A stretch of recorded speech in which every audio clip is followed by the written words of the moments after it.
bago sa harapan po ng ating Panginoon, at ito po ay gawa ng kapangyarihan ng Diyos sa buhay po natin. Ngayon po, yamang ang Diyos ang siyang gumawa ng lahat ng mga bagay. Siya po may-ari ng lahat ng mga bagay. Siya po ang nagligtas sa atin. Okay? Kaya din po ba ng Diyos na ibigay niya ang kanyang ebanghelyo sa atin? Amen.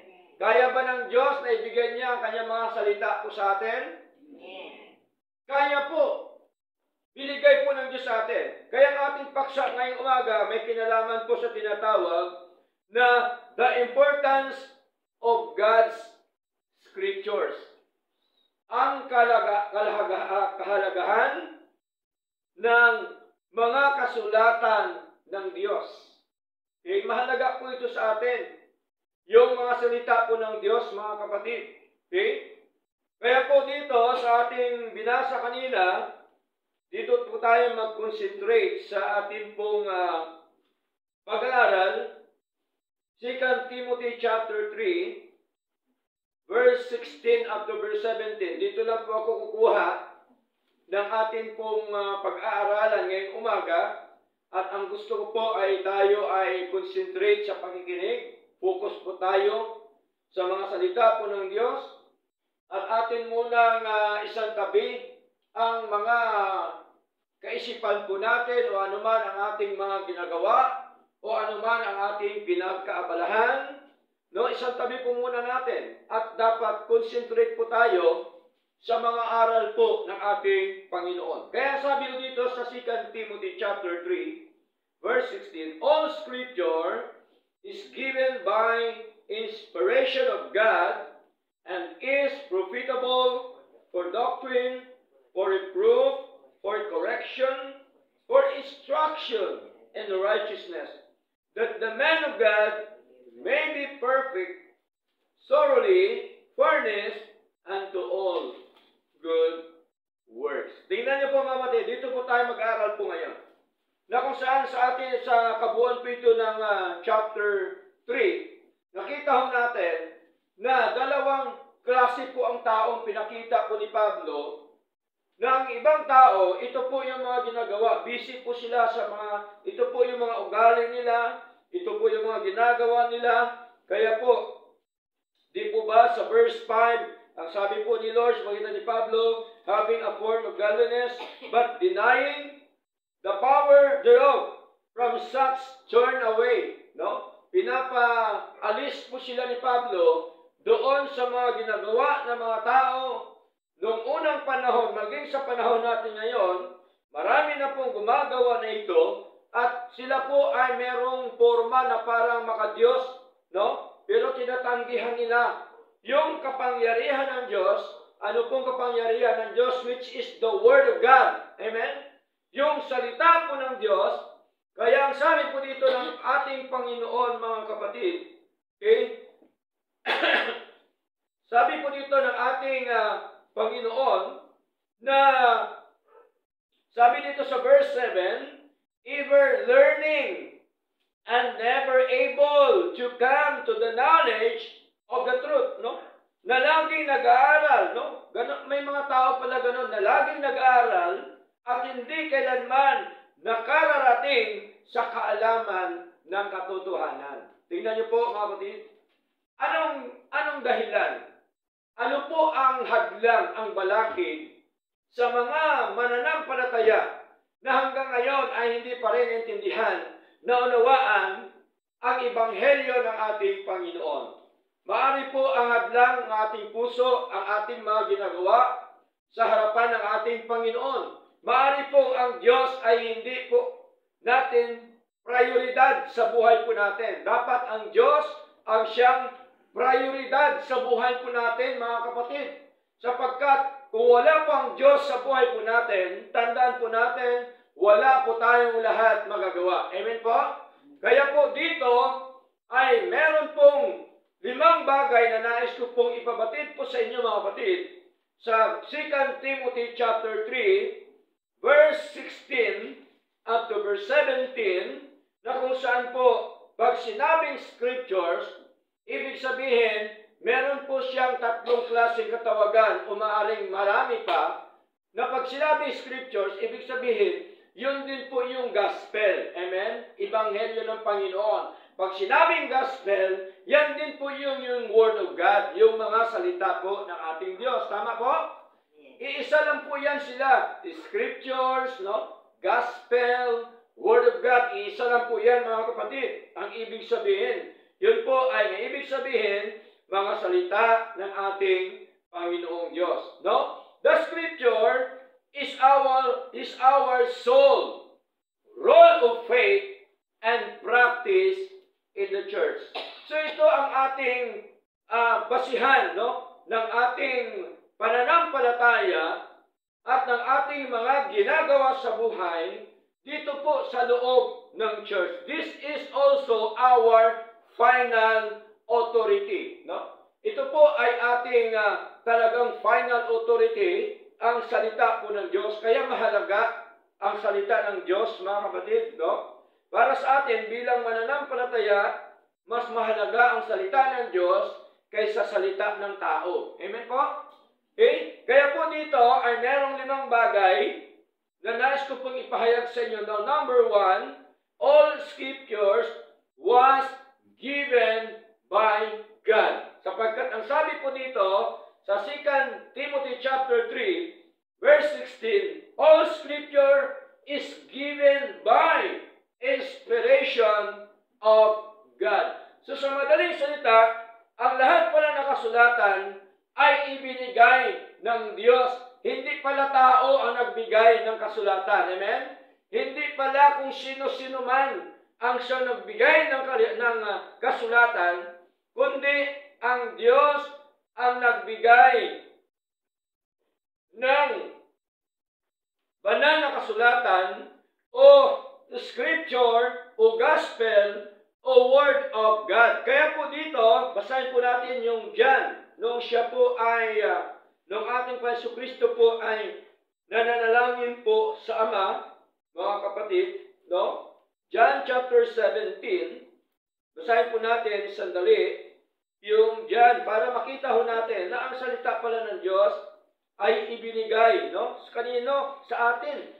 No? John chapter 17, verse 8. No? Verse 8, sabi po dito, for I have given unto them the words which thou givest me, and they have received them, and have known surely that I came out from thee, and they have believed that thou didst send me. Sapagkat naibigay ko sa kanila ang mga salita na iyong ibinigay sa akin. So, may salita din pala ng Diyos ng Ama na ibinigay sa ating Panginoong Jesucristo, na siya naman ibinigay ng ating Panginoong Jesucristo sa kanyang mga alagad, at ang kanyang mga alagad ibinigay naman sa church, sa iba't ibang local church.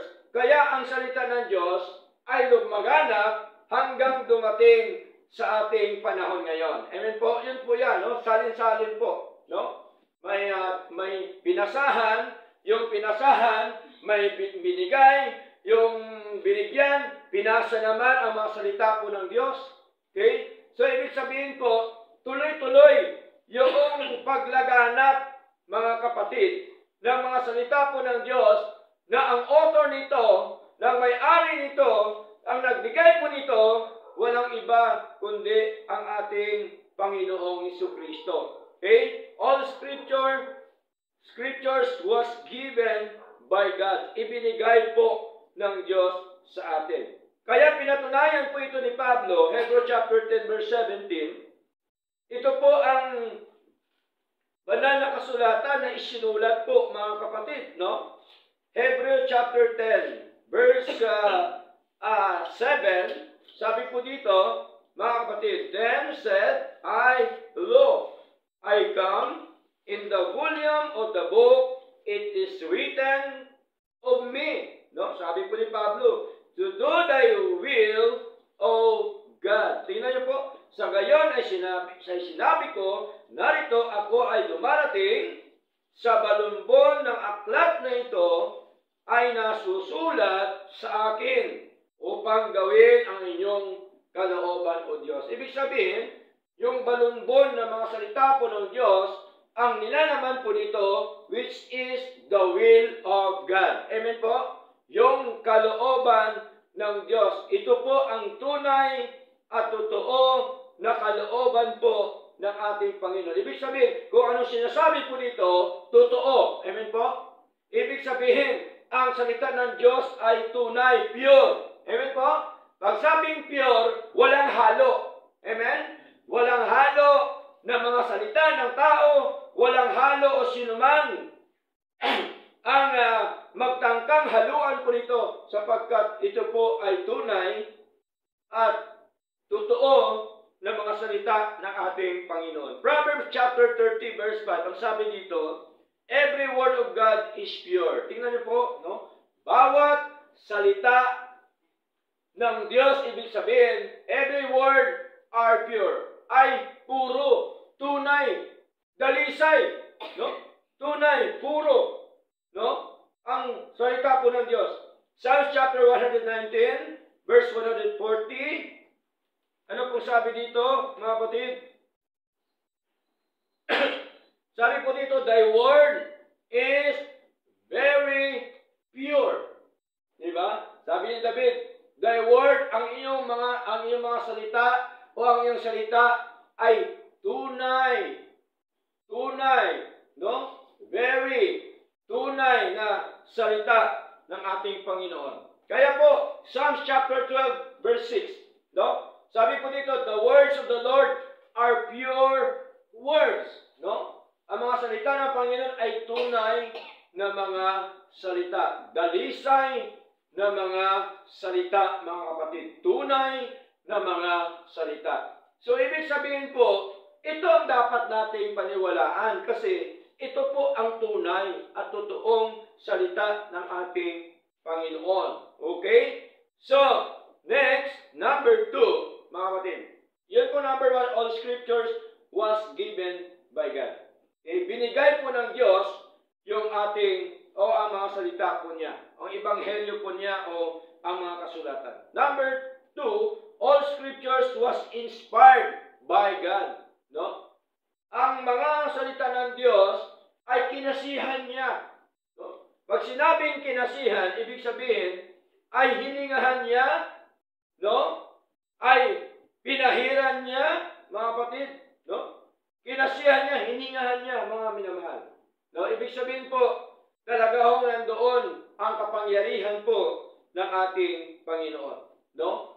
Ang tunay na inspired Word of God, walang iba kundi ang Biblia. Ito po ang King James Version, ang mga salita ng ating Panginoon.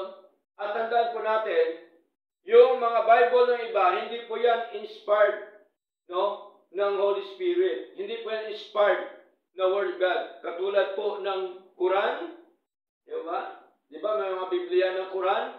Okay? Biblia nino yun. Salita ng ano yun? Muslim, may Islam, ba? Ang pinanawalaan na, hindi Biblia, Quran. Tama? Ang iba naman ay yung tinatawag na pasugo, no? Nandun sila, yun daw ang Biblia nila ngayon. Oh, pasugo. Doon na po sila bumabase, nagre-rely kung ano sinasabi ng tao, doon na lang.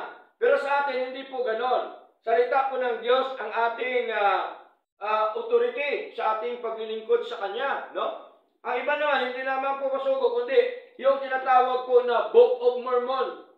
Di ba? Oo, ang kanilang style po, pagkabago ka pa, Biblia ang ilalatag sa iyo, pero pagka nandoy ka na sa loob, sa kanilang kurala, ay lalatagan ka na ng Book of Mormon. Okay? So, hindi po yan inspired Word of God. Yung mga bagay na yan. Ano pa po? Ang mga pinaniwalaan ng marami po ngayon, mga kapatid, no? Hindi lamang po yun. Maging po yung may mga Biblia ng sarili ngayon, yung Jehovah, di po ba, may mga binago na po sila dyan. Pagka kasi baguhin mong salita ng Diyos, ibig sabihin po, ay hindi na po yan inspired Word of God. Okay? Kaya nga po, sa atin pong kinagisnan, may Biblia na rin, no? May dinagdag po sila. ang dinagdaglas si Makabebe, si ano pa po iba doon, no? Marami po siyang mga dinagdag na mga book, no? Hindi po yan totoo mga kapatid. Ang tunay, ang inspired word of God, ito po yung 66 books, no? Bakit 66 books? Kasi ito po ang isinulat ng ating Panginoon during the time na kanyang inutusan ang kanyang mga ang mga propeta, mga hari at mga disipulo during the time mga kapatid. Kaya nabuo ang salita po ng Diyos, mga minamahal. Okay? Now, 2 Peter, basahin po natin, chapter 2, okay? 2 Peter, chapter 2, verse 20, okay? Up to verse 21. Okay? 2 Peter, mga kapatid. Okay? Sorry po. 2 Peter chapter 1. Chapter 1 po pala. No? Verse 20 up to verse 21. Sabi po dito, knowing this first, that no prophecy of the scripture is of any private interpretation. Hindi pa pala po dito na interpret ng tao. Nagsabi po na private interpretation, hindi pwedeng i-interpret ng taong ito ang mga salita po ng Diyos. Kasi ang salita ng Diyos, na-interpret na rin ito ng mga salita ng ating Panginoon. Okay? Now, verse 21, for the prophecy came not in old time by the will of man. Tingnan niyo po, take note, no? Sapagkat ang hula ay hindi dumating nung lumang panahon sa pamamagitan ng kalooban ng tao. Tingnan niyo po, mga kapatid, hindi po ito kalooban to. Ibig sabihin, hindi po ito galing sa tao, no? Ibig sabihin, hindi po ito hindi po ito gawa ng tao, kundi ito ay galing, no? Kinasihan ng ating Panginoon. Ito na yun natin. But holy men of God speak as they were moved by the Holy Ghost. Tingnan niyo po, kundi ang banal na mga tao, sino ang mga banal na mga tao during the time? Mga propeta, tama po? Mga hari, sino pa? Mga disipulo, mga alagad ng ating Panginoon. Kaya sabi dito, malinaw po, kundi ang banal na mga tao ng Diyos ay nagsalita habang sila ay pinakilos sa pamamagitan ng banal na Espiritu. Ibig sabihin, guided po sila ng Holy Spirit. Amen po? Ibig sabihin, kinasihan sila. Ibig sabihin, tinuruan sila ng Diyos kung ano po ang kanilang isulat sa banal na kasulatan po ng ating Panginoon. Kaya po, mga kapatid, malinaw po na hindi mo po pwedeng i-interpretin ang salita po ng Diyos. Okay? Malinaw po sa verse 20. Pag sinabi po na si Kristo sa Biblia ay Diyos, maniwala dapat tayo. Amen?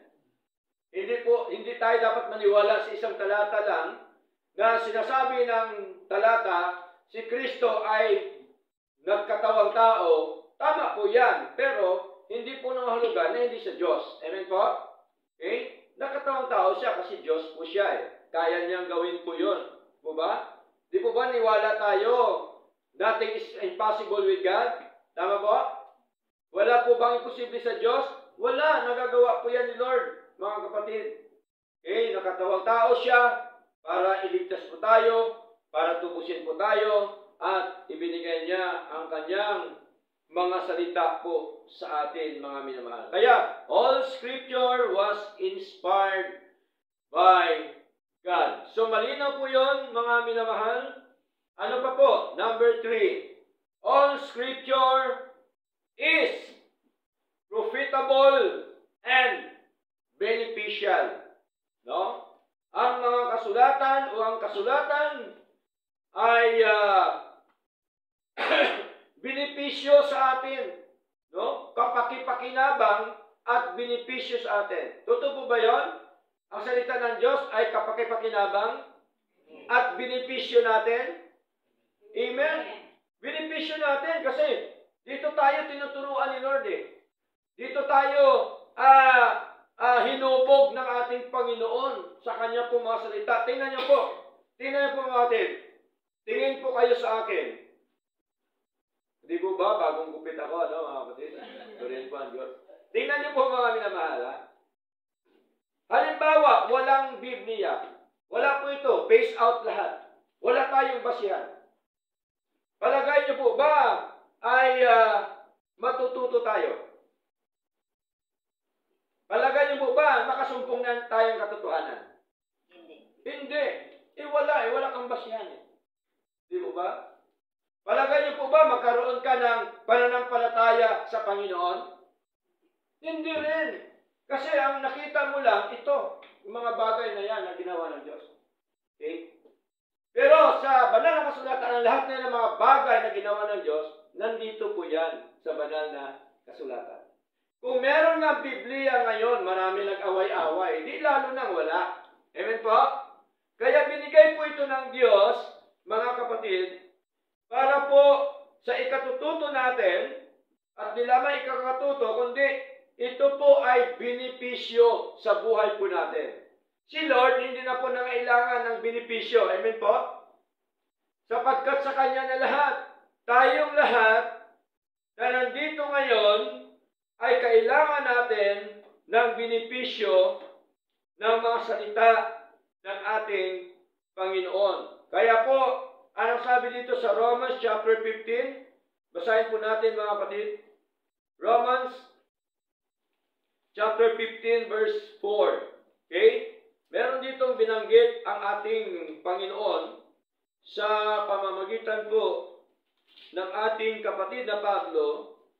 Romans chapter 15 verse 4, sabi dito, for whatsoever things were written aforetime were written for our learning. Tingnan niyo po ha, malinaw po, sapagkat anumang mga bagay na nisulat ng una ay isinulat para sa ating ikatuto. Isinulat pala ito ni Lord para sa ating ikatuto. Kasi kung wala pong salita ng Diyos, hindi tayo matututo. Amen po?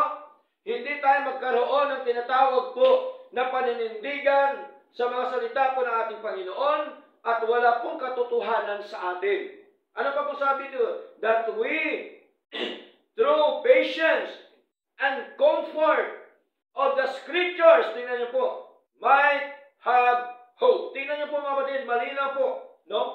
Na upang tayo sa pamamagitan ng katyagaan at kaaliwan ng mga kasulatan. Tingnan niyo po mga kapatid, kasi ang salita ng Diyos, pinagtatyagaan po ito ng mga lingkod ng Panginoon.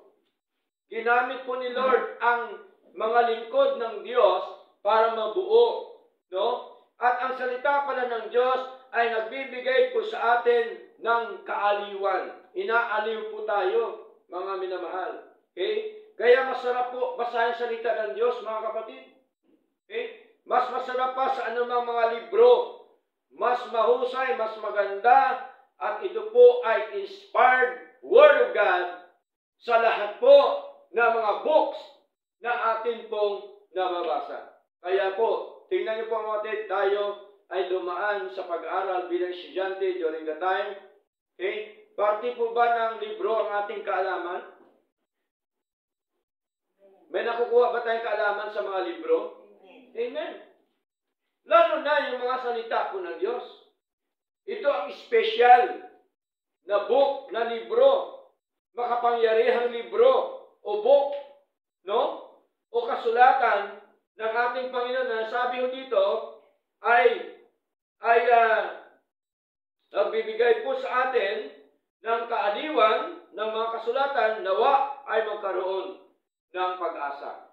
Kaya po mga kapatid, napaka-importante po ang salita ng Diyos. Pag meron tayong problema, pagsubok sa buhay, basahin na po natin salita ng Diyos. Amen po? Sapagkat tuturuan tayo ni Lord kung paano natin ito po magapi o paano natin masawata o paano natin mabigyan ng solusyon ang mga bagay na yan. Salita ng Diyos ang susi, mga kapatid. Pinapalakas po tayo ng mga salita ng ating Panginoon. Hindi lamang po yun at tayo po ay binibigyan pa ng pag-asa ng mga salita ng ating Diyos na buhay. Okay? Ang kailangan natin, ang payo ng Diyos, ang payo po ng mga salita ng ating Panginoon. Hindi na natin kailangan yung payo ng tao. Amen po? Hindi ko po ibig sabihin na yan na natin tanggapin yung sinasabi ng tao. Siyempre, pagka tayo po ay nag-usap sa isang tao, kukunin natin yung tamang sinasabi. Tama po? Kukunin po natin. So, dito, sa spiritually speaking, ito po yun, mahalaga, ang mga salita ng ating Panginoon. At halimbawa, kung merong nag-share sa atin, merong nagbahagi sa atin ng salita ng Diyos, no, bago natin paniwalaan, i-confirm natin kung tama sa sinasabi ng Biblia. Amen po? I-confirm natin kung totoo yung sinasabi niya ayon po sa sinasabi po ng ating Panginoon. Kaya malinaw po, all Scripture is profitable and beneficial. Kaya dito po, mga kapatid, ay sabi ni Lord, ay magpatuloy tayo. Basahin po natin 2 Timothy, mga minamahal. 2 Timothy, chapter 3, verse 14. No? Sabi dito, but continue thou in the things which thou hast learned, and hast been assured of, knowing of whom thou hast learned them. No? Dapat magpatuloy ka. No? Sabi ni Pablo kay Timoteo, okay? Magpatuloy ka sa mga bagay na iyong natutuhan at na-check. Meron ba tayo na bagay na natutuhan ngayon? Okay? At na-check na natin na talagang Biblia, salita po ng Diyos. Na-check natin sa sarili natin na ito ang katotohanan. Na-check sa sarili natin na wala na ibang Diyos na dapat po nating paglingkuran. Ano pang sabi dito? Nalalamang kung kanino mo natutuhan ang mga ito. Tandaan po natin, lahat po ng ating natutunan ho natin sa Diyos. Amen po? Lahat tayo natutunan natin sa Panginoon. Kasi, ako bilang mga ngaral, pinapangaral ko lang ang salita ng Diyos, pinifeed ko lang sa inyo, pero ang nagbigay ng kaunawaan, ang nagko-convert sa bawat isa sa atin, walang iba kundi ang ating Diyos. Amen po? Yung pagkilos ng Diyos, pagbukas ng Diyos sa puso natin, pinaunawa ng Diyos sa atin, ang kanyang mga salita. Kasi wala tayo ngayon dito kung di pinaunawa ni Lord sa atin ang kanyang mga salita. Tama po?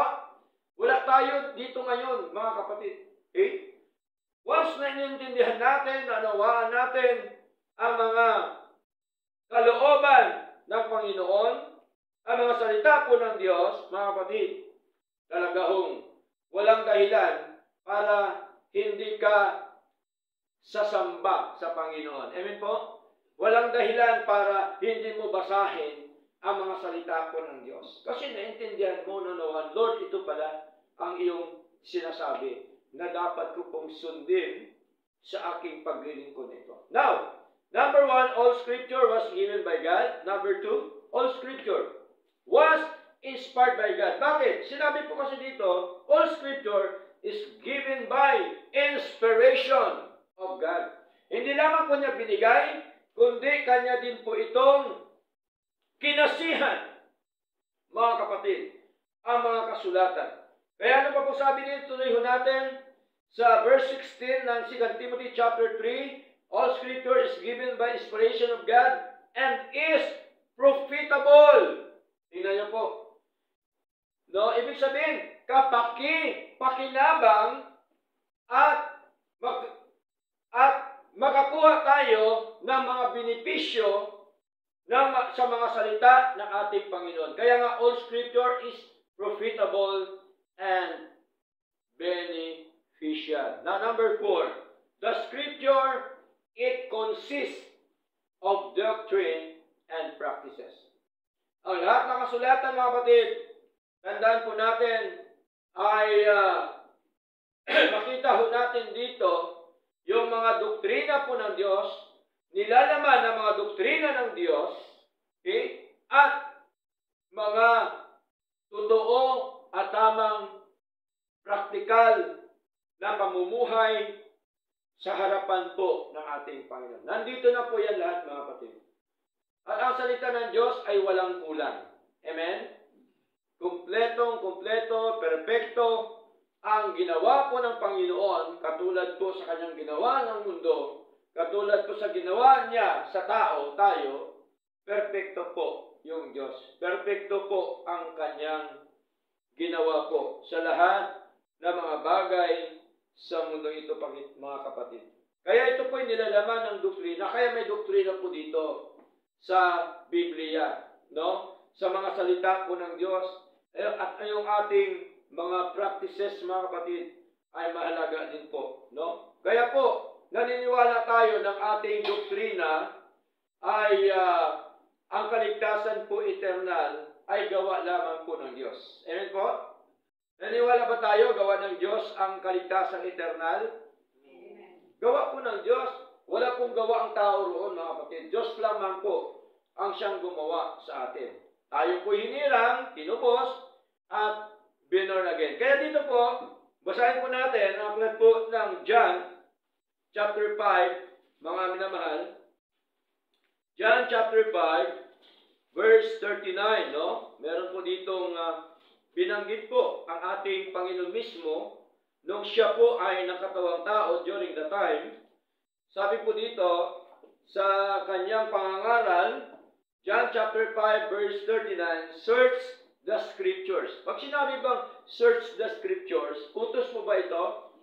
Utos po ng Diyos, no? Saliksikin ang mga kasulatan. Search the Scriptures, for in them ye think ye have eternal life. Tingnan niyo po, no? Ibig sabihin po, pagka sinaliksik mo ang mga salita po ng Diyos, malalaman mo, makikita mo, maintindihan mo, na tayo pala ay merong buhay na walang hanggan, nang gumawa po nito, walang iba kundi ang ating Diyos. Amen po? Next, ano pa po sabi dito mga kapatid? And they which testify of me. Sabi po ng ating Paiso Kristo, mga kapatid, no? Saliksikin ang mga kasulatan, sapagkat sa mga ito ay naisip ninyo na meron kayong walang hanggang buhay. Ibig sabihin po, masumpungan natin kung paano tayo iniligtas po ng Diyos, mga kapatid. Kaya ang sabi dito, at sila ay ang mga ito na nagpapatotoo sa akin. Ito po patotoo ng ating Panginoon, yung kaligtasang eternal na ito, sapagkat siya po ang nagtubos sa atin. Amen po? Siya ang napako sa krus, siya ang Diyos na inilibing at nabuhay na magmuli, mga kapatid. So malinaw po, no? Na the Scripture, it consists of doctrine and practices. Makita po natin dito, basahin natin ang tunay na doktrina ng Panginoon. Ang doktrina pala ni Lord, hindi pala po ito basta-basta ang doktrina lang, kundi ito pala, tinatawag po ito ni Pablo na tunay na doktrina. Pag sinabing tunay na doktrina, walang halo. Amen? Tunay, pure po siya. No? Tunay na salita po ng Diyos, tunay na aral po ng Panginoon. Basahin po natin. Titus chapter 2 verse 1. Sabi po dito, but speak thou the things which become sound doctrine. Tingnan niyo po. Subalit, salitain mo ang mga bagay na nagiging tunay na doktrina. So, ibig sabihin po, dapat pala ipangaral lamang ng isang mangaral yung tunay na doktrina ng Panginoon. Ibig sabihin, kung anong sinasabi ni Lord, dito dapat tayo maniwala sa mga ginawa ng Diyos sa atin at mga katuruan ng ating Panginoon. Dito po sa kanyang mga doktrina, hindi lamang doktrina, kundi sinabi po ni Pablo, tunay na doktrina ng ating Panginoon. Verse 11, sabi po dito hanggang verse 12, ito po ay doctrine and practices. Ito po ang sinasabi po ng ating Panginoon. Okay? Sabi dito, for the grace of God that bringeth salvation hath appeared to all men. Tingnan niyo po, no? Sapagkat ang biyaya ng Diyos na nagdadala ng kaligtasan, totoo po ba ng biyaya ng Diyos nagdala ng kaligtasan sa atin? Totoo po ba na tayo niligtas ng Diyos dahil sa biyaya niya? Amen. Nagdala ng kaligtasan, mga kapatid, biyaya niya. Kaya po, pag tinanong tayo, ikaw ba iligtas na? Yes, sa biyaya ng Diyos. Okay? Hindi po dahil sa tinuro, no? Hindi po dahil sa tinuro ni pastor, kaya ako naligtas. Hindi po. Kundi sa pamamagitan po ng biyaya ng Diyos, na pag sinabi pong biyaya, wala kang ginawa dito, ang gumawa nito, walang iba, kundi ang ating Diyos lamang, mga kapatid. Okay? Next. Verse 12. Verse 12. Teaching us, no? Turuan sila. Teaching us that denying ungodliness. Ano na ituturo sa kanila, mga kapatid? Natanggihan ang hindi pagkamakadiyos. Tingnan niyo po. And worldly lust. Kaya tinuturo natin na ang tao dapat makadiyos. Amen po? Kaya tinuturo natin na ang tao, na anak ng Diyos, maglingkod. No? Sapagkat kung ikaw ay makadiyos, dapat naglilingkod ka. Amen po? Kung ikaw dapat makadiyos, dapat sinusunod mo ang sinasabi ng ating Panginoon, mga kapatid. Okay? Kaya dito, malinaw, no? Nagtuturo sa atin, o turuan sila, upang tanggihan ang hindi pagkamakadiyos. Ano pa ang sasunod? Hindi lamang worldly, hindi lamang ungodliness, kundi and worldly lust, mga makabundong pagnanasa. Tingnan niyo po, mga kapatid, no? Tinuturo din sa atin ito. Ito yung mga practical na buhay natin na tinuturo po ng Panginoon. Okay? Kaya po, talaga ho ang tunay na Kristiyano, meron talagang separation doon sa mga makamundo. Amen po? Meron talagang paghiwalay doon sa mga ginagawa ng mga tao po ngayon. Kaya hindi po bago yan, mga kapatid. Kaya po, tayo man ay mga kaibigan natin, mga mahal natin sa buhay, tayo man ay parang kanilang sinusuka dahil sa Panginoon, okay lang yan, mga kapatid. Sapagkat tandaan po natin, ang tunay nating kaibigan, ang tunay nating karamay sa buhay po natin, walang iba kundi ang ating Diyos. Okay? Okay lang po yan, mga minamahal. Okay? Maano din nila yan, ma-realize din nila bandang huli. Okay. Now, ano pa po sabi dito? Hindi lamang po na atin pong mga kapatid,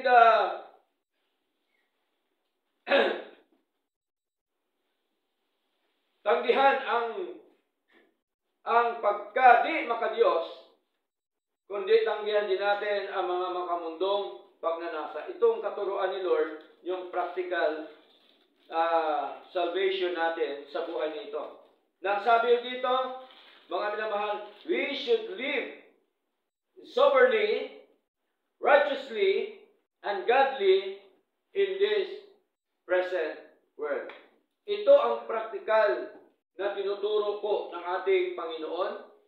Nang sabi ho dito, mga kapatid, ay dapat tayong mabuhay ng may kahinahunan, may katwiran.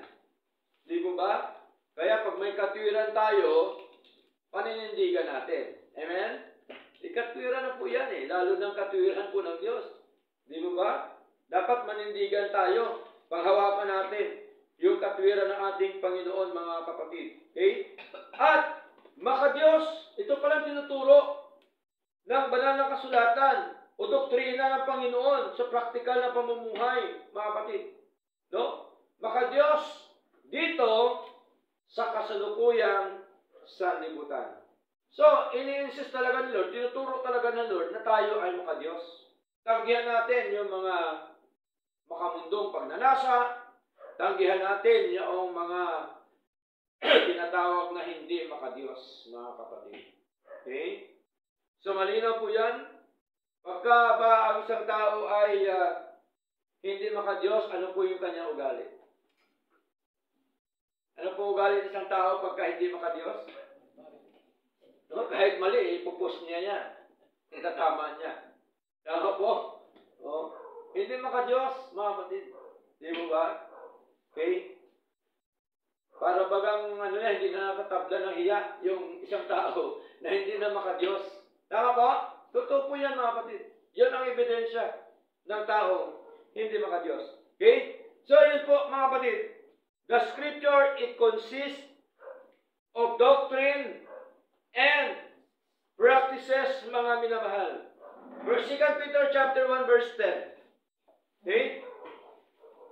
Basahin po natin, mga kapatid.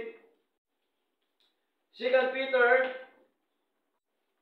chapter 1, verse 10. Kaya may paalala po dito ang ating Panginoon sa pamagitan po ni Pedro. Si Pedro naman ang salita po dito. Sabi dito, wherefore, the rather brethren, sinong kausap niya, mga brethren, mga kapatid, sa pananampalataya? Give diligence to make your calling and election sure, for if you do these things, ye shall never fall. Tingnan niyo po. Kaya bagkos, mga kapatid. Tingnan niyo po para sa mga kapatid. Kaya bagkos, mga kapatid, ibigay ang pagsisikap. Kaya po ang paglilingkod sa Diyos, ibigay natin dapat yung pagsisikap. Amen?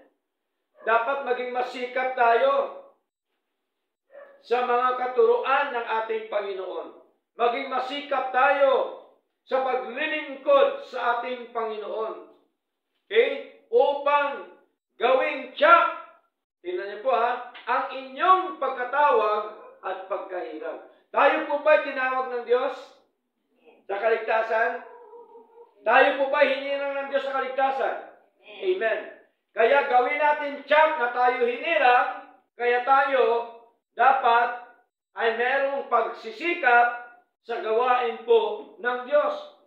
Sabi pa po dito, sapagkat kung gagawin ninyo ang alin, ang pagsisikap sa mga gawain po ng Panginoon, sapagkat kung gagawin ninyo ang mga bagay na ito, ay hindi kayo kailanman babagsak. Tingnan niyo po, saan tayo hindi kailanman babagsak? Ibig sabihin, hindi tayo babagsak sa paglilingkod. Hindi tayo babagsak sa ating pananampalataya. Hindi tayo babagsak sa ating pamumuhay. Hindi tayo babagsak sa ating trabaho. Tama? Hindi tayo babagsak sa anumang mga ginagawa natin. Hindi tayo babagsak sa ating hanap buhay. Lahat. Sa negosyo. Sa anumang mga bagay, hindi tayo babagsak sa ating buhay espiritual. Hindi tayo babagsak sa paglilingkod sa Lord. Sapagkat tandaan po natin, marami na ngayon ang bumagsak sa paglilingkod po sa ating Panginoon. Bakit? Anong dahilan? Sapagkat tunay nga po na marami ngayon, hindi po sila nagsusumikap sa paglilingkod sa Diyos, mga kapatid. Ano po ibig sabihin ng pagsusumikap? Yung every Sunday ba natin na pagsamba sa Lord, anong tawag nito? Pagsusumikap po ba? Kasama po sa ating pagsusumikap sa paglilingkod, sa pagsunod sa ating Panginoon. At alam naman po natin na delikado pag tayo po'y mabagsak. sa Panginoon sa ating pananampalataya. Basahin po natin, Hebreo. Delikado po. Sabi ng banal na kasulatan, mga kapatid. Chapter 10, verse 31. Okay? Sabi dito, Hebreo chapter 10, verse 31, it is a fearful thing, tingnan niyo po, ito ay isang kakilakilabot, mga kapatid. It is katakot-takot, no? It is a fearful thing to fall into the hands of the living God. Ito ay isang kakilakilabot na bagay na mahulog sa mga kamay ng buhay na Diyos. Pag sabi yung kamay, hindi yung literal na kamay. Ito. Ibig sabihin, mahulog tayo sa paglilingkod sa Lord. Mahulog tayo doon sa pagsunod sa Panginoon. Mahulog po tayo doon po sa paglilingkod sa ating Panginoong Diyos ng buhay. Siyempre, pagka ang isang anak ng Diyos mahulog, hindi na siya sumasamba, ano po ang magiging resulta po ng mga kapatid? No? Magiging resulta, ang buhay po niya ay parang ano na lang po yan. No? Parang alon sa dagat. Kita niyo pong alon sa dagat? Pabalik-balik lang po yan ng gano'n. Okay? And then, may tendency din po siya na madaya sa lahat ng aspeto ng kanyang buhay. Madaya po siya mapunta sa ibang mga relihiyon na walang ibang ginagawa kundi puro pera, puro pera. No? Naakala niya totoo. Kasi nalaglag na siya. Paglilingkod sa Lord hanggang sa ma-influensyahan uli ng mundo. Mapunta sa mundo hanggang sa mapariwara na po ang buhay, mga kapatid. Yan pong ibig sabihin na sabi ni Lord, kakilakilabot na tayo po ay mahulog sa kamay ng buhay na Diyos. Kasi nasa Lord na po tayo eh. Tama po? Kung tayo ay maalis pa, tatalikod tayo sa Panginoon, higit mo pa tinalikuran ang kayamanan sa mundo. Tama po? Ang isang anak ng Diyos, once at tumalikod sa Lord, higit pa niya tinalikuran ang kayamanan sa mundo. Sapagkat ang Diyos ay higit at higit sa lahat ng mga kayamanan sa mundong ito, mga kapatid. Kaya po, napakahalaga, no? Na makita ho natin, maintindihan po natin, na ang mga kasulatan pala ay nilalaman po dito ang mga doktrina at mga praktikal na pamumuhay na dapat po nating sundin sa atin pong paglilingkod na ito. Okay? Now, number 1, all scripture was given by God. Number 2, all scripture was inspired by God. Number 3, all scripture is profitable and beneficial. Number 4, the scripture, it consists of doctrine and practices. Doctrines and practices. Number 5, all scripture was addressed to the man of God. Ang mga kasulatan pala ay naka-address po ito sa tao ng Diyos. Sinong tao ng Diyos? Di ba tayo? Amen? We are the man of God. We are the people of God, mga kapatid. Kaya nga po, kaya si Kristo ay dumating na katawang tao. Anong dahilan? Para iligtas niya ang kanyang bayan. Tama? Iligtas niya yung kanyang tao. Kaya tayo po ay mga tao ng Diyos. Hindi tayo tao ng tao. Amen po? Tayo po ay tao ng Diyos, mga kapatid. Hindi po basta-basta ang kalagayan natin sa Diyos. Akala kasi ng maraming mananampalataya, once na naglilingkod sa Diyos, ay baliwala lang. Hindi po. Mas higit tayo sa lahat ng mga bagay sa mundong ito sa harapan ng Panginoon. Amen? Tayo po ay talagang tinatawag po na mayaman sa lahat ng mga bagay sapagkat tayo po ay naglilingkod sa ating Diyos na buhay. Now, basahin po natin mga kapatid Anong sabi dito sa aklat po ng 2 Timothy chapter 3? Sabi po dito sa verse 16, all scripture is given by inspiration of God and is profitable for doctrine, no? For reproof. Kita niyo po, no? Kapakipakinabang daw para sa doktrina, para sa pagsaway, kaya sinasaway po tayo ni Lord, mga kapatid. No? Lahat tayo, sinasaway ng Panginoon. For reproof, for correction, tayo po ay tinutuwid ng Diyos.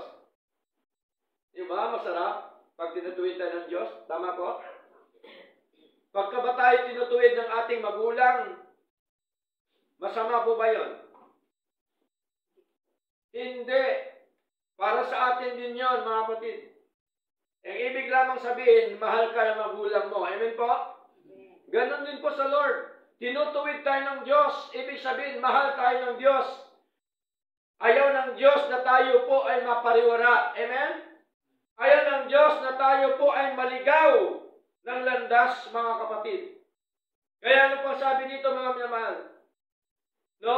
For correction, for instruction in righteousness. Tingnan niyo po. Binibigyan lagi tayo ni Lord ng instruction sa kanyang mga katwiran. Instruction mula sa kanyang mga salita. Instruction mula sa dalisay ng mga salita ng ating Panginoon. Tingnan niyo po. Verse 17. That the man of God, take note, that the man of God, we are the man of God. We are the people of God. That the man of God, anong gusto ni Lord? May be perfect. Maging sakdal tayo sa kanyang harapan, mga kapatid. May be perfect. Thoroughly furnished. Di po ba? Lubusang, sabi dito, lubusang handa, mga kapatid. Okay? Unto all good works. Saan tayo lubusang handa? Sa lahat ng mga mabubuting gawa, mga kapatid. Kasama na po yan lahat. Lahat ng aspeto na ginagawa natin, dapat mabuti sa harapan ng Diyos. Paglilingkod natin, pamumuhay natin araw-araw, dapat, mga kapatid, ay mabuti sa harapan ng ating Panginoon. Kaya po tayo tinuturuan ng ating Panginoon, kaya tayo tinutuwid, sinasanay, diba? Binibigyan ng instruction. Ang gusto po ni Lord, hindi tayo mapariwara, hindi tayo mapahamak dito sa lupa, sa mundo. Ang gusto ni Lord, na tayo po ay, tayong lahat, ay lubusang handa sa paggawa ng mga mabuti sa kanyang harapan. Now, 1 Timothy, para may katibayan, yung man of God, yung tao ng Diyos. 1 Timothy chapter 6, verse 11. Sabi po dito, but thou, O man of God, tinatawag po na man of God, yung church, yung mga mananampalataya. Sabi ni Pablo, but thou, O man of God. Sabi dito, flee these things. Datapot ikaw, o tao ng Diyos. Tao po ba tayo ng Diyos? Mahina yata. Tao po ba tayo ng Diyos? Amen. Takasan ang mga bagay na ito. Anong takasan? Yung mga kasalanan. Yung mga makamundo na mga ginagawa. Yung pag-ibig sa salapi. Sinasabi po dito sa verse 10, takasan natin. Sapagkat, sabi ni Lord, ang pag-ibig sa salapi ay siyang ugat ng lahat ng kasamaan. Tingnan niyo po. Nakakalungkot, maraming mga tao ngayon, maraming mga mananampalataya di umano, na mas sigit pa po nila iniibig ang pera kaysa Diyos. Kaysa gawain ng Diyos, mga kapatid. Okay? No? Maraming mga mananampalataya na bumubula ang bibig na magsalita na mahal nila ang Diyos, nananampalataya sila sa Diyos, pero wala nakita na gawa sa harapan ng ating Panginoon. Nakakalungkot po. Dina-justify po nila ang kanilang sarili para lamang sabihin ng mga tao na siya ay hindi nagre-rebelde sa Diyos. Pero mga kapatid, ang tunay kasi na mananampalataya ng Diyos, gumagawa po yan. Amen po? Ginagawa po niya yung parte po niya sa Panginoon. Sapagkat ang pananampalataya, sabi na ba ng kasulatan, kung walang gawa, ay ano siya? Patay. Sa harapan po ng ating Panginoon. Kaya sabi dito, three these things. Layuan, iwanan, talikuran, ang mga bagay na ito, and follow. Ito pala ang dapat nating sundin. At sumunod. And follow after righteousness. Katwiran ang ating sundin. Katwiran ng Diyos. Hindi katwiran ng tao. Ano pa? Godliness. Pagka maka-Diyos. Ano pa? Faith. Pananampalataya. Ano pa? Love. Pag-ibig sa Panginoon. Amen po? Inibig ba natin ang Diyos? Amen. Okay? So, kung inibig tayo ng Diyos, dapat nananalangin tayo araw-araw. Amen po? Nanalangin ba tayo araw-araw? Nanalangin tayo araw-araw. Kung inibig natin ang Diyos, dapat binabasa natin ang kanyang love letter. Tingnan niyo po anong love letter ni Lord. Biblia. Salita ng Diyos. Para sa atin ito, man of God naka-address sa atin. Kaya sabi dito, O man of God. Ano pa? Patience. Katyagaan sa paglilingkod. Maraming Kristiyano ngayon, walang tiyaga sa paglilingkod. Naglilingkod lang ng 1 taon, hanggang 1 taon, 2 taon, 10 taon. Pagdating ng ika-11 taon, wala na. Walang tiyaga. Kaya madalas ko pong sinasabi na paglilingkod ay, ano pong paglilingkod sa Diyos? Habang buhay. Habang buhay. Lifetime. Habang nabubuhay tayo dito sa mundo, dapat maglingkod tayo sa Diyos, mga kapatid. Kailan pa tayo maglilingkod? Pagka tayo ay nasa banig na ng karamdaman, kailan tayo maglingkod sa Diyos? Pag tayo ay, pagka ang dalawang paa natin pantay na,